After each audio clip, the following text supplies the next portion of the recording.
Hello friends. So చాలా హ్యాపీగా అయితే అనిపించింది. సో ఫస్ట్ టైం మా ఇంట్లో ఈ రెడ్ డ్రాగన్ మొక్కకైతే మొగ్గు వచ్చి ఇప్పుడు పువ్వులాగా అయితే వచ్చేసింది. ఇంకా 2 డేస్లో పువ్వు అయితే పూస్తుందనమాట. ఎలా ఉంది ఇంకా ఎలా పూసింది అనేది చూపిస్తాను.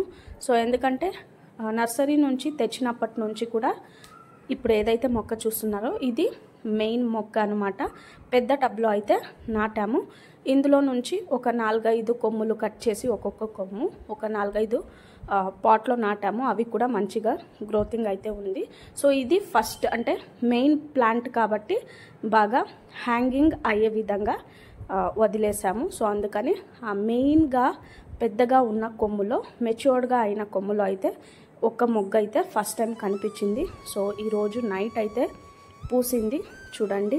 సో మంచి ఫ్రాగ్రెన్స్ అయితే ఉంది. ఇంకా వైట్ డ్రాగన్ మొక్కకి పువ్వు ఎలా అయితే ఉంటుందో సేమ్ అలాగే మొగ్గు దానికంటే కూడా పెద్దగా వచ్చింది. ఇంకా వెనకాల రేకులు అయితే ఉన్నాయి చూడండి. ఇది రెడ్ డ్రాగన్ మొక్క పువ్వు అని ఎలా తెలుస్తుందంటే వాటికి రెడ్ కలర్ అనేది మొగ్గు వచ్చేటప్పుడు వస్తుంది.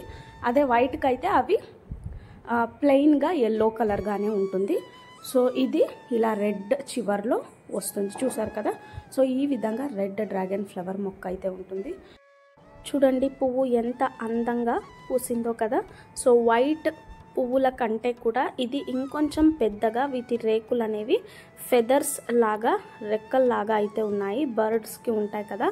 సో అలా రెక్కల్లాగా ఒక్కొక్కటి అంటే మనం పెన్సిల్ లాగా రెక్కలతో రాసేటప్పుడు పాతకాలంలో ఉండేవి కదా. సో అలాగా పెన్ లాగా ఇంక్ అద్దుకొని రాస్తాం కదా. సో అలా రెక్కల్లాగా అయితే ఉన్నాయి. సో మంచిగా పెద్ద సైజుగా అయితే పూసింది. సో ఎన్ని మొగ్గులు వచ్చినా కూడా ఈ రెడ్ డ్రాగన్ ఫ్రూట్ అయితే ఇలా పెద్ద పెద్దగా ఫ్లవర్స్ వస్తాయి. హెవీగా వస్తే మేబీ కొంచెం ఒక 2-3 అలా కావచ్చు. బట్ పెద్ద సైజ్ పువ్వులు అయితే పూస్తుంది అనమాట. ఇది ఫస్ట్ మొగ్గు.